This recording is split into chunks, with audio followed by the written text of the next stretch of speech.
Fala pessoal, tudo bem com vocês? Aqui mais uma vez Marquinhos para mais um episódio do Vicenciar com meu grande amigo, professor Dr. Geison Isidio. Como é que tá, Geison? Tudo bem? Fala Marquinhos, fala pessoal que nos ouvem. Tudo certo, tudo bem? Estamos aqui muito felizes de novamente gravar mais um episódio para vocês. Estamos se aproximando aqui do final da nossa quinta temporada, 2024 aí passou voando, um ano bastante cheio de coisas para resolver, várias mudanças nas nossas vidas pessoais aqui, mas creio que a gente venceu a maioria das batalhas, né, Marquinhos? Eu acho que sim, eu acho que sim. Esse nosso papo aqui sobre ciência que começou de forma despretensiosa lá em 2020 e já são aí 5 temporadas, né? A gente indo caminhando para a sexta temporada, com a promessa de talvez ano que vem voltar a ter mais episódios, né, gente? Esse ano por diversos motivos, né? Compromissos pessoais e profissionais, tanto meus quanto do Jason, a gente acabou diminuindo o número de episódios, né? Que começou lá na primeira temporada com episódios semanais, depois foi para quinzenais e tal. A gente, esse ano foi mais ou menos quando dava, né? Quando a gente podia. Então a gente vai ver esse ano que vem, a gente volta a ter uma frequência mais regular aí, de cada 15 dias, um episódiozinho, para trazer ciência de qualidade para vocês aí. E hoje, como nosso último episódio do ano, né, porque a gente também vai precisar descansar aí, o Geis ainda está na função, né, com coisas da universidade para fazer, a gente resolveu falar de um tema, e, Geison, é um tema que cara, se a gente parar para pensar, sei lá, 2, 3 anos atrás, mal se falava disso, né, desse tema que a gente vai comentar hoje, né? Com toda certeza, esse não é um daqueles episódios pedidos pelos nossos ouvintes, como usualmente a gente grava aqui. Esse sim é um episódio de algo bastante novo, que foi pouco comentado ainda, principalmente aqui na parte brasileira, né, no Brasil.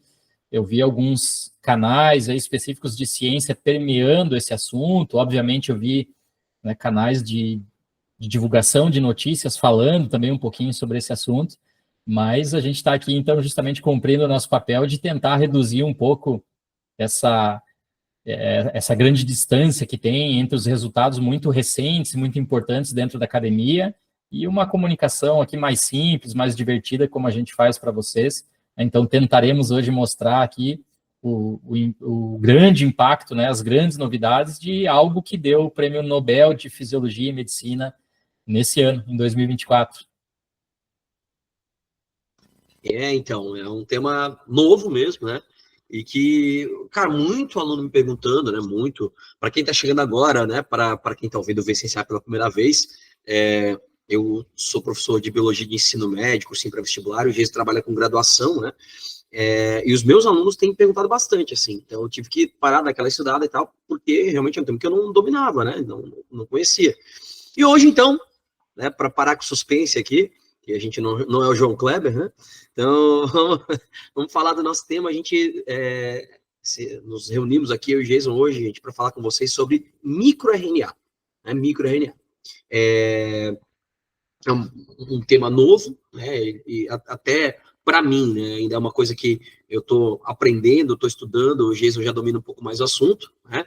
Então, hoje, como sempre, o nosso especialista da área, aí, o Jason vai ter um papel mais importante do que eu aqui nessa explicação, mas a gente começa, Jason, falando talvez sobre, antes de falar de microRNA, né, vamos explicar para o pessoal o que é o RNA, né? Boa, com certeza, seguindo sempre a nossa lógica aqui de falar da maneira mais básica, mais simples, começar a construir o castelinho de cartas aqui para vocês todos. Então, vamos lá, pessoal. Antes do microRNA, RNA, essa sigla, né, significa basicamente ácido ribonucleico. O ácido ribonucleico, ele é um primo, um parecido aí do DNA, do ácido desoxirribonucleico. Então, vocês que, de repente, perderam nossos episódios anteriores, vocês podem voltar aqui um pouquinho para trás, né? A gente já comentou aqui em alguns deles especificamente sobre o DNA e o RNA, mas eu vou fazer, claro, aqui uma revisãozinha bem simples, bem básica para vocês todos. Então, se a gente pegar uma célula nossa, uma célula humana do nosso corpo, a gente vai ter basicamente ali um citoplasma, onde nesse citoplasma tem várias organelas celulares, as mitocôndrias que produzem energia, os lisossomos, retículo endoplasmático, aparelho de Golgi, enfim, várias coisas lá no citoplasma da célula. E, obviamente, a célula tem um núcleo também, onde está contido o nosso DNA, que a gente recebeu ali do nosso pai e da nossa mãe, e a gente cuida desse DNAzinho aí ao longo de toda a nossa vida. Pois bem, então lá no DNA existem algumas regiões importantes dele, que a gente chama de genes. Essas regiões do DNA, elas contêm, então, um tipo de informação. Essa informação, em algum momento da vida de vocês, se a célula necessitar dessa informação, ela vai ser extraída dali. De que maneira? Bom, basicamente, uma enzima chamada RNA polimerase vai ler, então, os genes de vocês, o DNAzinho de vocês lá dentro do núcleo, e vai produzir uma grande molécula chamada RNA, ácido ribonucleico. Essas moléculas de RNA, então, tem diferentes tipos, a gente pode comentar aqui brevemente alguns tipos diferentes dela, mas basicamente essa molécula de RNA, ela vai então ter a capacidade de sair de dentro do núcleo das células de vocês e ir lá para o citoplasma, para uma organela citoplasmática chamada ribossomo, onde esses RNAs vão então ajudar no processo de produção das proteínas de vocês. Né? Que legal. Então, os principais aí, a gente já teve um episódio específico para falar da síntese proteica. Os principais RNAs que participam dessa síntese proteica são os RNAs ribossomais, o RNA transportador e o RNA mensageiro. Né? Então, são subtipos aqui diferentes de RNA. Ok, do que esses RNAs são constituídos? Eles são constituídos basicamente de ribonucleotídeos. Então, quando a enzima RNA polimerase está lá dentro do núcleo, lendo o genezinho de vocês, ela basicamente está juntando ribonucleotídeos na ordem não aleatória, na ordem que esses ribonucleotídeos aparecem ali na mensagem do DNA, né? Ali no gene de vocês. Ou seja, cada RNA que é produzido dentro da célula de vocês, ele é produzido à imagem e semelhança, como a gente gosta de brincar, do DNA de vocês, dos genezinhos de vocês. Por que então existe o RNA mensageiro, o RNA transportador, o RNA ribossomal, o RNA nucleolar e o microRNA? Porque, na verdade, eles têm diferenças de funções, eles fazem trabalhos diferentes na célula. Por exemplo, o RNA mensageiro, ele é produzido lá dentro do núcleo pelo RNA polimerase, e ele leva uma mensagem lá para o ribossomo para produzir as nossas proteínas. O RNA transportador, ele também é produzido por uma RNA polimerase lá dentro do núcleo, não é aleatório, é baseado no gene de RNA transportador que vocês têm, e esse RNA transportador, então, ele tem agora o objetivo, a função de transportar aminoácidos para levar esses aminoácidos lá para o ribossomo, para construir as proteínas de vocês. E o nosso microRNA ganhou esse nome primeiro, porque ele é micro, porque ele é muito pequeno. Então, a gente está falando aqui de RNAs que têm aí em torno de 18, 19, 22, 24 ribonucleotídeos. Ou seja, eles são os micro, eles são os menores que a gente conhece até esse presente momento na história da humanidade. Para vocês terem ideia, os RNAs transportadores, eles têm aí em torno de 90 ribonucleotídeos, 80 mais ou menos, por aí. Já os RNAs mensageiros podem virtualmente ser muito maiores, eles podem ter mais de 1000, né, mais de milhares de ribonucleotídeos. Então, a gente está falando realmente aqui de um carinha muito pequeno e que tem uma função agora um pouco diferente. Ele não vai ajudar na síntese de proteínas de vocês, e, pelo contrário, ele é produzido e depois de ser editado, processado, ele tem a função, então, de frear a produção da proteína de vocês. É um pouco difícil contar essa história sem desenhar ou sem mostrar uma imagem. Depois a gente pode fazer isso nos videozinhos paralelos aí no Instagram ou no nosso canal do YouTube. Porém, pessoal, então imaginem assim, um RNA mensageiro, um cara que é uma fita simples, que ele tem uma mensagem. Fazendo uma analogia aqui, se eu escrevo uma mensagem para o Marquinhos numa folha branca, né, e mando essa mensagem lá para o Marquinhos. Se a folha branca com a minha mensagem chegar lá para o Marquinhos, ele vai ler e vai executar uma determinada tarefa. Agora, se eu escrevo uma mensagem aqui para o Marquinhos, eu mando essa mensagem, e no meio do caminho, alguém chega com uma outra folha branca, cheia de tinta, e gruda em cima daquela folha que eu tinha escrito para o Marquinhos, o Marquinhos vai receber 2 folhas grudadas e ele não vai conseguir ler a mensagem original, ele não vai conseguir executar aquela tarefa original que eu tinha escrito para ele ali na minha folhinha. Então, a ideia que a gente está vendo aqui com o microRNA é basicamente essa. A célula produz lá o RNA mensageiro para fazer a produção das nossas proteínas, mas tem aqui uma regulação fina do sistema que é feita através do microRNA. Ele é produzido lá dentro do núcleo, ele sai correndo muito rapidamente lá para o citoplasma, ele encontra o RNA mensageiro e ele pode se hibridizar, ele pode grudar naquela fita simples de RNA mensageiro, tornando aquilo ali dupla fita, e agora o ribossomo não vai mais conseguir extrair a informação que estava escrito ali naquele RNA mensageiro.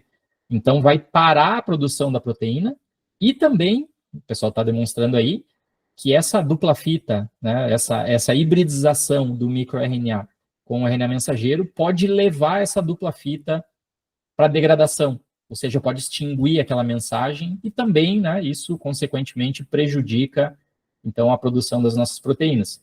Lembrando vocês, antes de devolver aqui para o Marquinhos, que se ficou um pouco complexo com palavras, voltem no episódio da síntese proteica, deem uma revisada, lá a gente explica tintim por tintim todos esses passos que eu falei aqui bem resumidamente, e aí vai ficar bem mais fácil de vocês entenderem, então, realmente o que é o papel principal do microRNA. Né, Marquinhos? Isso, Jesus, que aula, hein? Que aula. Eu não conseguiria fazer melhor. Cara, mas deixa eu só comentar uma coisa aqui para talvez facilitar para aquele pessoal, quem conhece um pouquinho de biologia, talvez quem está no ensino médio, né? Ou quem está aí na graduação, alguma coisa na área, vai entender perfeitamente o que o Jason falou, né? Mas pensando em alguém aqui, por exemplo, que não domina o assunto, que não está por dentro. Por que o Jason falou em síntese proteica e produção de proteína? Eu vou falar só da questão, assim, morfológica, aparência. As nossas variações fenotípicas, né, o que são, né, variações fenotípicas? Né? A gente pode falar aí de variação transgressiva, variação fenotípica, né, polimorfismos, né, são termos que se usa. Por exemplo, cor do olho. Vou simplificar aqui, o cara pode ter olho claro ou olho escuro. Claro que tem muito mais variações, eu estou sendo aqui, né, muito generalista, muito simplista, só para botar a ideia. Textura do cabelo. O cabelo pode ser liso, ondulado ou crespo, né? O formato da orelha. Tem pessoas que têm o lobo da orelha aderido, como o meu é aqui, ó, né? Para quem está no YouTube, né? Eu não tenho aquela voltinha, o lobo solto tem aquela voltinha. Essas variações fenotípicas são dadas por quê? São alelos de um gene. Você tem combinação, recebe um gene do pai, um da mãe, um vem no óvulo, outro vem no espermatozoide, cegonha que traz, aquela história toda e tal. E aí a gente tem uma combinação, você sempre recebe para cada característica do teu corpo 2 genes, 2 alelos, né? Um do pai e um da mãe. Então, por exemplo, para a cor do olho, recebeu um azão determina o olho escuro e o azinho o olho claro. Recebeu um azão do pai, um azão da mãe, tu vai ter olho escuro. Azinho do pai, azinho da mãe, tu vai ter olho claro. Né? Então, essas variações fenotípicas são dadas por alelos diferentes. Mas o que esses alelos fazem? Eles são receitas para proteínas. Então, as variações que você tem dentro de uma característica cor do olho, cor do cabelo, cor do olho, variação fenotípica, claro ou escuro, textura do cabelo, ondulado ou crespo. As variações são dadas ou por proteínas diferentes, ou por quantidades diferentes de uma mesma proteína. Então, ou é tipo de proteína diferente, vai te dar variação fenotípica, ou é quantidade de uma proteína, tá? Então, por isso que a gente falou em síntese proteica, porque no final das contas, as nossas características são dadas por proteína, gente. Então, o DNA, o que ele é? Receita por uma proteína. E eu estou falando de características anatômicas, visíveis, a gente pode falar de características fisiológicas, do quanto você produz de hormônio de crescimento, quanto você produz de certo, né, qualquer outro hormônio e tal. Então, as nossas variações fenotípicas, nossas características são dadas por proteínas. E o que é o gene? Que é um pedaço de DNA lá. Ele é receita por uma proteína. E o que é o RNA? Ele copia essa mensagem do núcleo, né, onde está o DNA, para levar essa mensagem para a síntese proteica no citoplasma, em outra partezinha da célula, que é onde a proteína é fabricada para dar a tua característica. Né? Eu costumo brincar, Jason, em sala, eu digo que o DNA ele é o engenheiro, o arquiteto, o RNA mensageiro ele é o mestre de obras, que traz a mensagem lá do arquiteto, né, para o local da obra, e a proteína é a obra, né? A proteína é a obra, né? E a gente teria um outro RNA, que é o transportador, que é o pedreiro, quem vai executar a obra efetivamente, né? Então, só para deixar claro, galera, que quando a gente faz síntese proteica, na verdade são as nossas características, né? São dadas por proteínas. Eu uso analogia diferente, Marquinhos. Eu falo o núcleo como sendo a biblioteca da cidade o DNA seriam os livros dentro da biblioteca, a mensagem, né, do RNA que sai da biblioteca e vai lá para a usina para produzir as proteínas, pode ser uma carta, né, uma correspondência, coisa assim, e as proteínas são os trabalhadores da cidade. E assim, choca, é impressionante a quantidade de estudantes que ficam chocados e de repente dá um plim neles e falam, tá, mas então um problema, uma doença, na verdade, ele é um problema de uma proteína, não é o problema do DNA. Eu falo, sim, o DNA é passivo, ele é um livro na biblioteca, é o livro que cozinha para ti, o livro de receita, que Muito não, bom. é você que lê o livro e faz o bolo, e faz assim, então os problemas, as doenças, as virtudes, os fenótipos, isso que o Marquinho acabou de falar agora, são variações de proteínas, ou de quantidade, ou a qualidade dessas proteínas. Por que fica tão preso assim na cabeça das pessoas a genética, o DNA? Porque a gente está tentando se antecipar ao tempo aqui. Eu costumo brincar que é o oráculo, né? Em vez de eu esperar ter câncer por um problema nas minhas proteínas, talvez eu já olhe no DNA e veja que a receita para fazer elas está errada, né? Mas não é problema, não é a culpa do DNA, ele não sai do núcleo fazendo câncer. A questão é que lá está a receita errada, depois as proteínas são produzidas de forma errada e desregula a célula começa a se dividir um monte de vezes e gera aquilo que a gente chama de tumor. Então, é um bug que dá, Marquinhos, na cabeça da galera. A tua explicação foi muito boa nesse sentido, de falar que realmente todos os processos celulares, fenotípicos, fisiológicos, né, os anticorpos, a nossa imunidade está boa ou está ruim, anticorpos são proteínas. São proteínas, né? A maior parte dos hormônios são hormônios proteicos, né? Então, é isso aí, um outro lipídico ali, esteroide. Mas aí, para você, aluno de ensino médio, vestibulando, uma dica aí, sempre que uma prova de vestibular falar em síntese de RNA, ela está querendo falar de síntese proteica. Porque essa é a dificuldade que os alunos têm, viu, Jason? Bota lá numa questão, porque a síntese, em tal momento da vida da célula, vai ser síntese de RNA.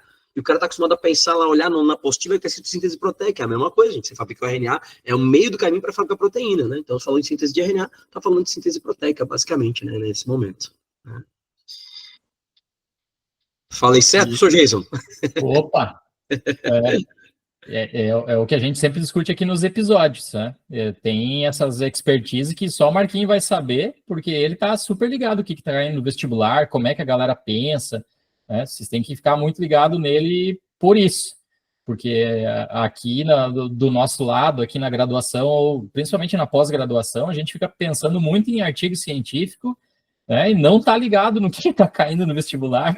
Esses dias, Marquinhos, foi interessante porque eu estava falando de regulação gênica dentro da disciplina, e aí eu falei do Operon e Operon LAC, não sei o quê, e o pessoal nunca nem tinha ouvido falar. Eu falei, nossa, gente, não tem mais não cobram mais isso no ensino médio, no vestibular. Eles falaram, não tem mais. Eu falei, caraca, olha só. Então... Não cobram mais. Mas aí cobram fatores epigenéticos, aí cobram metilação de DNA, já caiu. Tá, olha só, vai mudando, né? Vai mudando. Mas então, Jason, agora, acho que depois dessa explanação aí sobre o RNA em si, a síntese proteica e tal, a gente já pode entrar no assunto, né, do tema do nosso episódio de hoje, que é microRNA. E aí eu vou querer que você explique aí, porque até eu quero entender melhor o que é microRNA. Nessa corrida de final do ano eu não consegui estudar o quanto eu queria, né, sobre o assunto, daí por cima poder discutir um pouquinho contigo aqui. Mas então fala pra gente aí o que seria o microRNA, né, o que seria, né, por que essa descoberta foi tão importante, por que a gente teve, né, um Nobel de Fisiologia e Medicina sendo, né, direcionado para uma pesquisa nessa área de microRNA, né? Vamos lá. Vamos apertar o acelerador no episódio aqui, então, pouco, pessoal. Então, feita essa explanação mais básica, né? Primeiro, vamos relembrar essa definiçãozinha ali, então, na explanação anterior. O microRNA vai ganhar esse nome porque ele é um subtipo de RNA que é micro, que é pequeno, né? Que tem ali em torno de 19, 20, 22, 24 ribonucleotídeos. Ou seja, eles são os menores que a gente conhece até o presente momento. E eles têm essa função específica, então, de regular, assim, se eu fosse falar em biologia molecular, assim, corretamente, né, eles fazem a regulação pós-transcricional da célula. O que significa isso, pessoal? Exatamente aquele exemplo ali que eu comentei antes, né? Eles conseguem silenciar o RNA mensageiro e vão atrapalhar, então, a síntese proteica. Se vocês forem olhar outros YouTubers por aí, outros canais de divulgação científica, eles vão dizer que o microRNA faz parte da regulação gênica. Mas eu até brinquei com o Marquinhos aqui, como eu sou mais velhinho e eu sou da área de biologia molecular, eu não gosto muito de falar de microRNA como regulador gênico. Assim, na verdade, ele regula o RNA mensageiro, né? Então, é pós-transcrição, por isso que é um regulador pós-transcricional. Regulação gênica clássica, para mim, é aquela que é feita pelos fatores de transcrição, né? Pelas proteínas. Fatores de transcrição são proteínas também, lá dentro do núcleo. Então, bom, esses microRNAs, galera, foram descobertos, a gente tem que voltar aqui na década de 90 do século passado. Então, tem dois estudos, na verdade, que saíram na mesma edição da revista Cell, a prestigiosíssima Cell, que a gente sempre fala aqui, cita estudos dela, né? São uma das melhores revistas científicas aí, junto com a Nature, com a Science. Então, no mesmo volume dela, eu não lembro certo, mas acho que é 3 de dezembro de 1993, saem 2 artigos ali, um capitaneado, né, pelo Victor Ambros e outro pelo Gary Hubcon, não sei se é assim que fala o nome dele, mas desculpe se eu falei errado. E os dois estavam ali mostrando, então, uma molécula de RNA que tinha um papel diferente do clássico, do normal, que seriam, o normal, os RNAs mensageiros, por exemplo, né, que levam a informação lá para o ribossomo para fazer proteína. Esse microRNA, esse RNA pequeno, ele aparentemente nunca levava uma informação para ser feita a proteína. Então, eles ficaram abismados, eles cunharam esse nome de microRNA, porque ele era muito pequenininho, só que eles estavam estudando, na época, o C. elegans, né, o vermezinho, que inclusive a gente tem um episódio também, episódio já antiguinho aqui no Vencenciar, que foi com a Raquel de Oliveira, né, diretamente lá da McGill University, no Canadá. Ela trabalha com o C. elegans, com esse vermezinho. Então, vocês podem voltar aqui anteriormente e dar uma olhada e entender quem é ele, né, qual a importância dele para a ciência. Então, tanto o Ambros como o Hubcon trabalhavam com esse C. elegans e descobriram esses microRNAs, então, estudando eles. Na época, a galera, tá, é um RNA que não dá proteína, mas ok, é alguma coisa específica do C. elegans, desse verme aí, não tem importância nenhuma, né? Vamos embora, que ficar dando bola aí para essas coisas que os malucos ficam descobrindo dentro da célula, não tem importância nenhuma. Só que, 7 anos depois, eles voltaram com um paper de novo fortíssimo, mostrando um outro microRNA que agora também tinha em outros organismos, inclusive em nós, em seres humanos. E aí o pessoal ficou de orelha em pé. Opa, olha só, agora descobrimos aqui esses microRNAs que tem um papel lá no vermezinho, no C. elegans, pode agora também funcionar aqui nas nossas células, regulando aí pós-transcricionalmente os RNAs mensageiros, ou seja, inibindo a síntese aqui das nossas proteínas, e aí a coisa começou a esquentar. E desde então, né, já são aí, se a gente pegar 24, quase 25 anos fortes de pesquisa de microRNA na nossa espécie, a gente já tem milhares de microRNAs descritos com papéis diferentes, e a coisa só vai ficando cada vez mais complicada, Marquinhos, porque a gente começa a ver que cada microRNA pode se ligar em mais do que um RNA mensageiro, em mais do que uma posição de cada um dos RNAs mensageiros. Então, assim, as regulações que eles efetivamente podem realizar começam a ficar assim num número muito grande. E isso que, com certeza, estou dizendo aqui para ti, que vai ser descoberto muito mais microRNA no nosso genoma. Para quem também gostar bastante de genética e já sabe que os nossos genes são divididos em introns e exons, e estava acostumado a pensar os introns como intrusos, como lixo, como coisas que não serviam para nada, tem muitos dos nossos introns que são, né, você está se descobrindo isso recentemente, tem ali dentro genes para microRNAs. Então, a coisa está ganhando uma complexidade absurda, E é por isso, pessoal, que, obviamente, esses caras levaram o prêmio Nobel. Pela descoberta, então, desse microRNA, que ajuda a gente a explicar por que uma célula de vocês tem exatamente o mesmo genoma, exatamente o mesmo DNA que a outra, mas uma célula de vocês é um neurônio e a outra é uma célula da pele. Por que uma célula de vocês é uma célula do fígado e outra é uma célula do intestino? Uma é do dedão do pé e outra é do sistema visual, ali, como o Marquinhos falou antes, né? Ajuda lá na cor do olho de vocês. Então, todas as nossas células, na teoria, deveriam ter exatamente o mesmo DNA, porém, quando elas começam a expressar o DNA de maneira diferente, ou regular a produção de proteínas de maneira diferente, através, por exemplo, da regulação com microRNA, ela pode fazer coisas muito diferentes. Então, a biblioteca dela, os livros com a mensagem são a mesma, mas o bolo que é construído, né, o processo final, as proteínas, são completamente diferentes, porque a mensagem foi interpretada de uma maneira diferente, foi regulada de uma maneira diferente. Então, isso é absolutamente fantástico. Os microRNAs abrem aí caminho para a gente buscar cura para alguns tipos de câncer, né, para doenças como Alzheimer, Parkinson, assim, uma infinidade de coisas. Mais isso, né, fora todas as inovações tecnológicas que a gente vem falando para vocês nos últimos tempos, desde lá das vacinas de RNA, que também deram o prêmio Nobel, né, ano passado para Caricó. Agora vem aí uma nova pecinha do quebra-cabeça, super, super importante. Para quem quiser detalhes maiores de qual foi especificamente esses artigos, Marquinhos, de 93, do Ambros e do Ruvkun, a gente pode, de repente, deixar depois na descrição, né, desse episódio aqui, para vocês olharem os artigos originais, se vocês conseguirem ter uma ajuda de um Google Tradutor, ou se dominarem o inglês, é bem interessante, né, olhar a fonte original da pesquisa, e vocês vão ver ali que toda essa história basicamente se baseou, né, o início dela, pelo menos, em 2 genes do C. elegans, que eles chamam de Lin4 e de Lin14. Então, o Lin4 era o genezinho que produzia o microRNA, e esse microRNA nunca dava proteína, e o Lin14 era o gene que produzia RNA mensageiro e que era, então, regulado pelo microRNA do Lin4.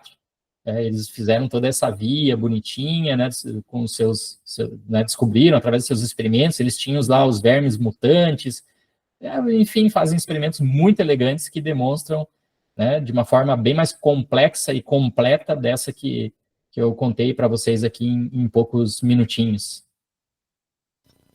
Loucura isso, né, Gelo? Porque aí tu pensa, né, como isso, a variação de expressão dos genes vai aumentar, né, por conta dessa expressão do gene, não, né, como falou, expressão da proteína, na verdade, né. A gente acabou conversando em off isso, né, então eu perguntei pro Gênesis se a gente podia chamar o RNA, o microRNA como um fator epigenético. Ele falou, cara, é mais pós-transcricional, a gente está muito acostumado a pensar chamar tudo epigenético, mas epigenético é quando atua em cima do gene, que está atuando em cima da transcrição, né, da expressão do gene e tal. Mas aí tu soma esses microRNAs, aí tu soma o splicing, né, que, cara, essa é uma parada das mais difíceis de explicar pra galera em ensino médio, assim, né, e aí tu fala do splicing, que também já vai trazer uma variação. Aí, cara, é muita loucura, né?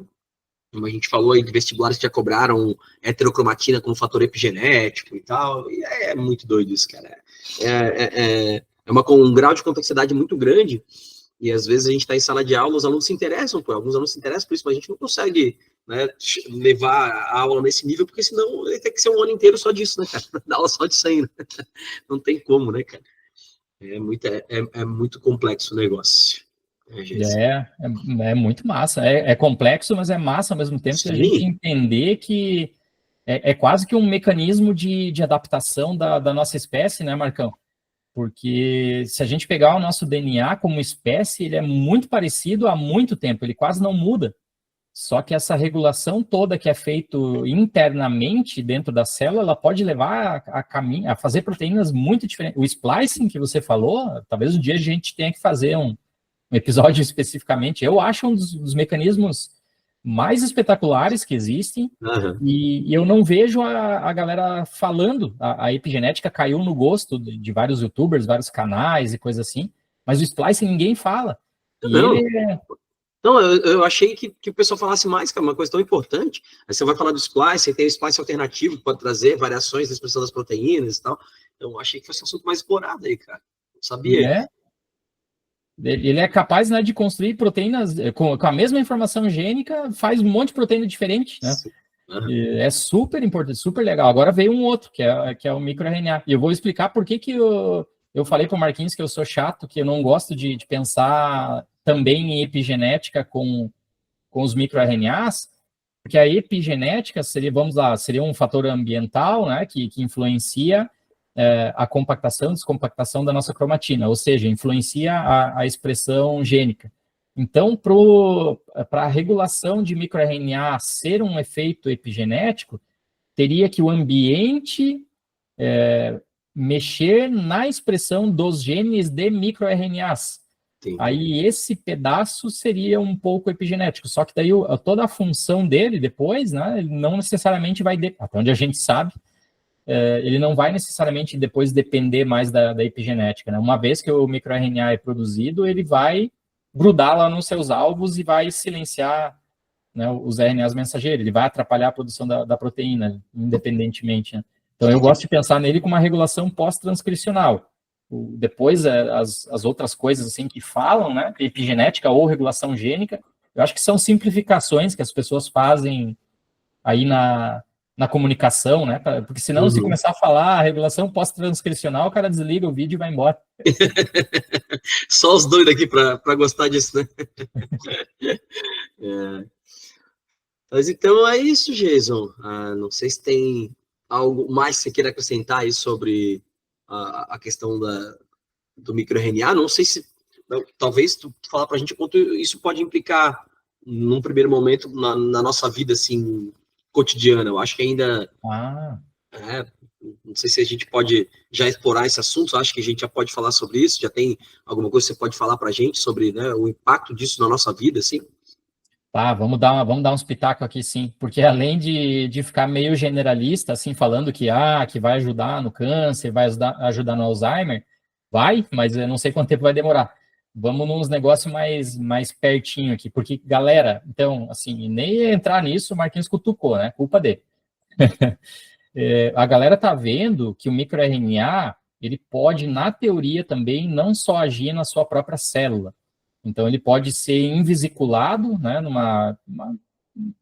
com lipoproteínas, assim, uma capsulazinha de gordura, pode jogar esse microRNA ali dentro e ele sair fora da célula.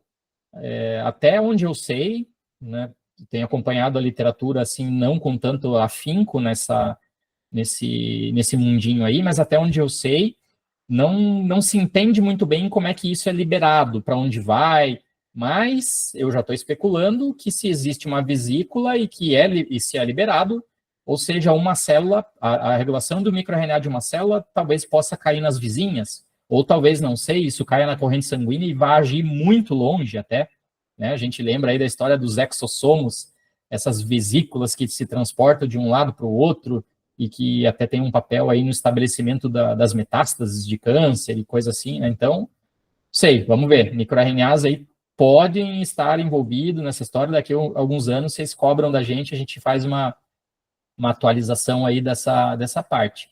Mas, sem essa coisa assim, um pouquinho ainda futurista, Marquinhos, já tem alguns artigos em revistas bem fortes, revistas científicas, né, bem forte, de alto impacto, que estão propondo, então, o que a gente chama de antagomir. O que seriam os antagomir, pessoal? Seriam, basicamente, então, uma nova classe aqui de fármacos, de medicamentos para tratar problemas humanos, porque qual que é a ideia aqui agora? Vamos complicar. Vamos lá. Eu escrevi a mensagem aqui no papel, na minha folha sulfite, e mandei isso para o Marquinhos, para ele ler. Né? Então, eu mandei um RNA mensageiro, mandei uma mensagem para o Marquinhos. No meio do caminho, um microRNA encontrou essa folha e esse microRNA, uma outra folha, se hibridizou na folha original que eu tinha escrito. Aí vai chegar tudo borrado lá para o Marquinhos, uma folha grudada na outra, ele não vai conseguir ler a mensagem. Esse é o papel clássico que a gente falou aqui do microRNA, né? O que aconteceria, então, se no meio do caminho, quando o microRNA fosse se hibridizar no RNA mensageiro, eu hibridizasse outro pequeno RNA no microRNA? Ou seja, eu fizesse o microRNA ficar dupla fita e agora ele perdeu o poder de hibridizar com o RNA mensageiro. Ele não vai mais conseguir silenciar o RNA mensageiro, né? Então, a galera consegue desenhar em laboratório uma sequência que é específica para se grudar no microRNA. E você consegue mandar isso para dentro da célula porque é micro, porque é pequeno, passa a membrana plasmática. Então, por isso que é um antagonista MIR, um antagonista de microRNA. Eu desenho ele em laboratório para silenciar microRNAs que silenciariam a produção das nossas proteínas. Agora eles não vão mais silenciar, porque eles estarão silenciados. Essa é a ideia. Que loucura, cara. É muito legal como a gente consegue usar esses conceitos novos aí de genética, né? Você para comentar aqui, né, de vacina genética, né?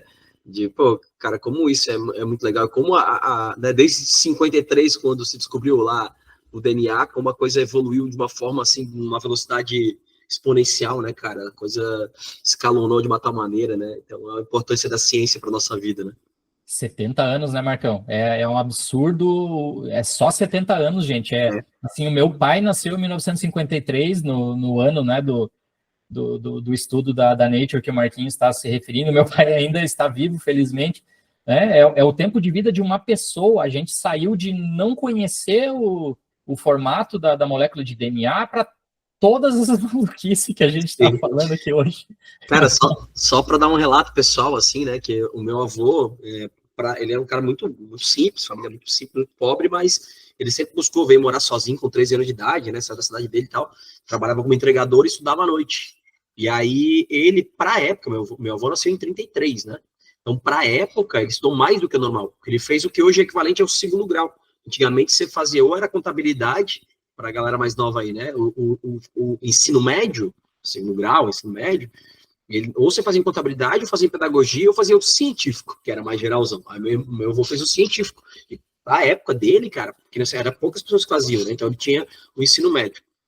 E aí ele lembrava de muita coisa, ele era um cara que tinha uma memória muito boa, assim, tal. Ele lembrava de muita coisa. E quando eu entrei na faculdade, comecei a discutir com meu tio sobre DNA, sobre ele falou, o que é isso, DNA? Porque o meu avô terminou o científico dele antes da descoberta do DNA, né? Porque ele terminou em 49, né? O ensino médio, né, cara? E o DNA foi descoberto em 53. Então, quando a gente começou a falar para ele o que era o DNA, como funcionava e tal, ele ficava maravilhado. Então, era um outro mundo, né, cara? Ele é um cara que tinha estudado, né? Talvez, né, outras pessoas estudaram, mas mesmo pega um cara que fez faculdade antes de 53. Ele pode ter feito faculdade de, sei lá, de medicina antes de 53. Ele não conhecia DNA, né, cara? Então, olha como o mundo evoluiu, né, nesse tempo tão curto, como você falou aí, né, Jason? Ah, Marquinhos, isso dá um outro episódio, porque, nossa, eu acho espetacular. Eu não consigo empolgar meus alunos, infelizmente, nesse ponto. Quando eu falo para eles, gente, assim, a parte da família da minha mãe, né? Meus bisavós estavam na mesma região que o Mendel, e o Mendel estava vivo, né? Depois deles fugirem, sei lá, se fugiram ou vieram por livre, espontânea vontade para ter a minha avó, e a minha avó já nasceu aqui no Brasil, no norte de Santa Catarina, numa colônia ucraniana. Assim, então, os meus bisavós viveram, por parte materna, viveram numa época onde você não sabia, você não conseguia prever o próximo cruzamento. Você simplesmente, se você fosse um criador de plantas, se você fosse um cara que faz algum tipo de seleção para cultivo, ou mesmo, né, animais de pequeno porte para questões de alimentação, os caras achavam que era meio aleatório, que se juntavam vapores do pai e da mãe, fatores, e se combinavam. E aí o Mendel vem ali no final do século XIX e ele postula matematicamente. Ele fala, se eu pegar essa ervilha de cor amarela e cruzar com essa de cor verde, vai nascer todo mundo amarela. Se eu pegar todo mundo amarelo e cruzar com todo mundo amarelo, vai voltar o tipo verde com 1/4 de probabilidade. E ele fazia isso não só para a cor da ervilha, para todas as outras coisas. E para as pessoas que estavam vivas na época, eu acho que eu pensava que aquilo era mágica, que ele era um bruxo, sei lá, que ele viajava no tempo e via o futuro. Então é fantástico isso, assim, a evolução que a gente tem nessas ciências moleculares, genéticas, num curto período de tempo. Isso. Olha. Não, e o Mendel tem uma história dessa, parênteses que o Mendel, uma história muito legal. Quando ele fez o trabalho dele lá em 1864, a galera meio que cagou o trabalho dele, ninguém deu muita bola, né? Porque ele foi para o Congresso de Botânica apresentar o trabalho com as ervilhas lá, né? Porque ele trabalha para hereditariedade, mas a ferramenta genética dele para hereditariedade, o resultado era ervilha, né? Então a galera queria era alguma coisa que aumentasse a produção, e o Mendel não estava trazendo isso, né, cara? Naquele momento não se entendia, né? Aquilo como melhorar a produção. O cara cagou, ele voltou a ser, ele era contador lá, porque o Mendel era um gênio, né? Ele, sabe da história dele, né, Jesus, que ele fugiu da família para não ter que trabalhar na lavoura, né? Então ele foi virar padre só para poder estudar, não é aquele que não era vocação, não. E que ele era padre, para quem não sabe, ele era um monge, né? E aí, só lá em 1900, com caras como Thomas Morgan, William Backus e tal, que foram revisitar os trabalhos do Mendel, né? Então a galera não deu muita bola, assim, né? E outra coisa, a gente falando de tempo, assim, uma das coisas que eu sempre falo para os alunos em sala, vamos parar para pensar que há 80 anos atrás a gente não tinha antibiótico. Porque o Fleming descobriu em 1928, só que a gente não conseguia produzir.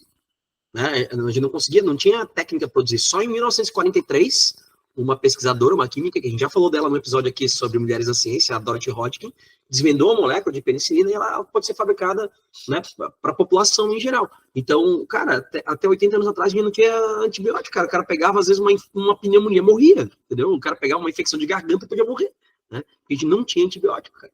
Então, é uma coisa muito maluca, assim, a gente pensar a evolução. E concordo contigo, isso dá um episódio aí, Jason. A gente falar, assim, de descobertas científicas com menos de 100 anos. Dá para falar de muita coisa.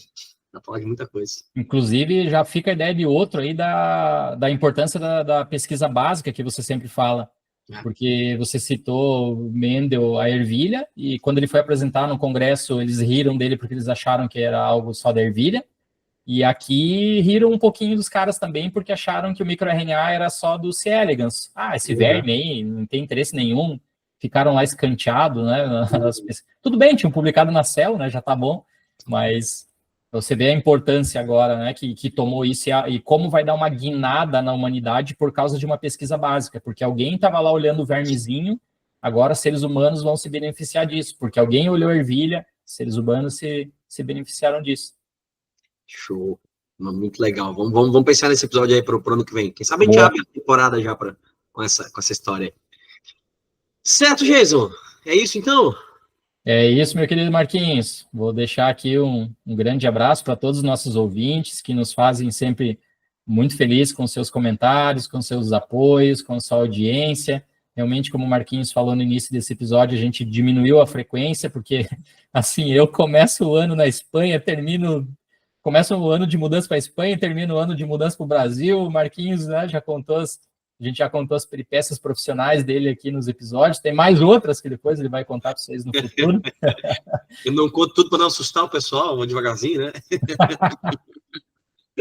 Então, realmente, pessoal, aconteceu tanta coisa, né, nesse ano aqui que realmente a gente teve que pisar um pouco o pé no freio aqui dos episódios para vocês, mas não se preocupem, a gente não vai vos abandonar, né? Teremos aí a nossa 6ª temporada iniciando logo em breve, no começo do próximo ano, mas eu desejo aqui um feliz fim de ano para vocês todos, né, com as vossas famílias, com seus amigos, que vocês consigam dar aí uma descansada, uma recuperada nas energias, que voltem todos bem animados e fortalecidos aí para 2025, e se possível, junto com a gente, ouvindo a gente aí, dando pitaco e pedindo episódio, que esse é o motorzinho que faz eu e Marquinhos aqui dedicar parte das nossas vidas, né? São vocês aí, a gente sentir que está sendo necessário, né? Tá ajudando várias pessoas. Grande abraço para vocês todos e até ano que vem. E como o Jason falou, pessoal, só sempre lembrando que o Vencenciar, ele não tem nenhum fim lucrativo, a gente não cobra nada, não tem campanha de financiamento, a gente não tem nada, porque a gente quer manter essa questão aqui de pure science mesmo, né? Tipo, é só ciência, é só a gente pesquisando, trazendo informação da forma mais, né, simplificada possível.